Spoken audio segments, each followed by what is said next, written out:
Lady from Connecticut.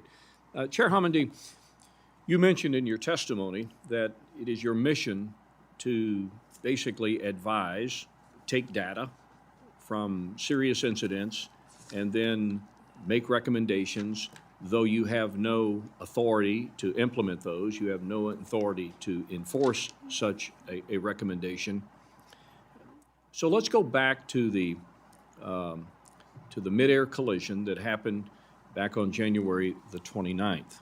It involved a helicopter, and we have up to that point had a lot of helicopter traffic up and down the Potomac, and particularly on what we now know as Route 4. But there had been recommendations, I'm assuming, made previously about the combination of helicopter traffic and passenger jet service flying into and out of Reagan National Airport.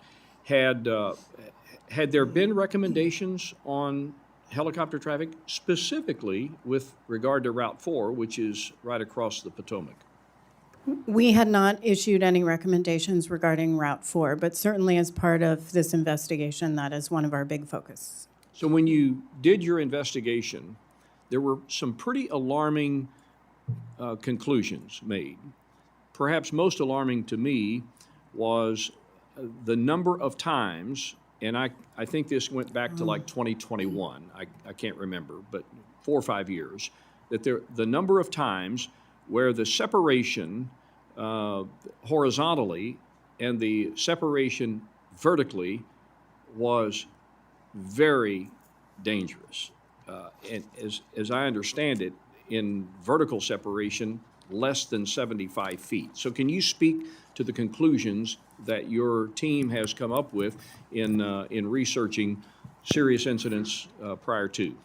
Yes, and what we did is we looked at FAA surveillance data and then voluntary reporting system data. So that's reporting from pilots, reporting from air traffic control. Those are voluntary reporting systems. And then there's a mandatory reporting system for occurrences in air traffic control.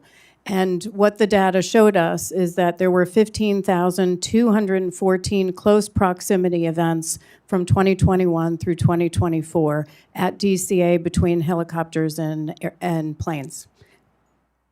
When federal agencies respond to your recommendations across the spectrum of them, not just particularly this case, what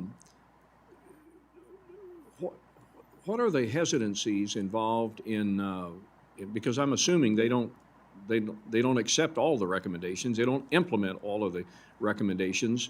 What are the various, and I'll use the word excuses, but what are the various reasons why many of the things that are recommended by the NTSB never find their way into certain protocols? Sometimes they'll use cost. Cost. That they'll say the cost is not justified by the benefits. I will say one thing that we're looking at as part of this investigation is ADSB out and ADSB in. ADSB out is required for commercial aircraft and has been since 2020, but ADSB in is not required. We've been on record since 2008 that ADSB in should be mandated, but the FAA has used cost as a reason not to mandate that. What that would have done or could have done, and we'll look at that as part of this investigation, is the CRJ, the plane, had ADSB out.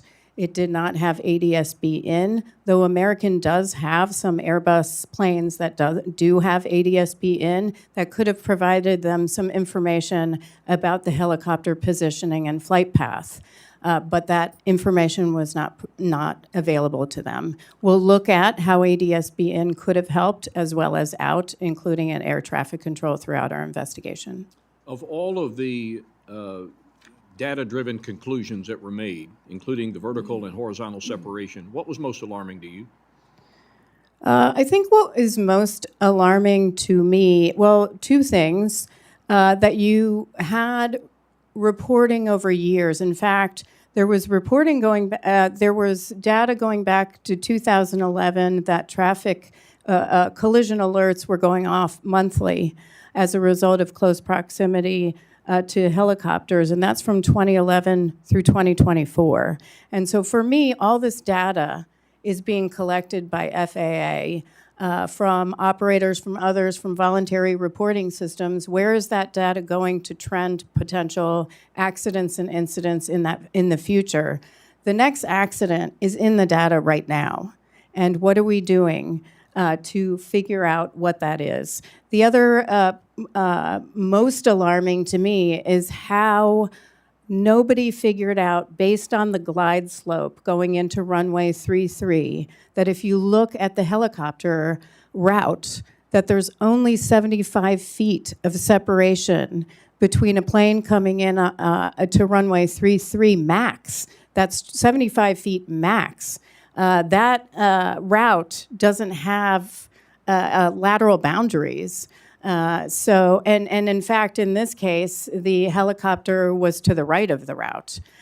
So it's a very small margin for error. Thank you. Mr. Clyburn.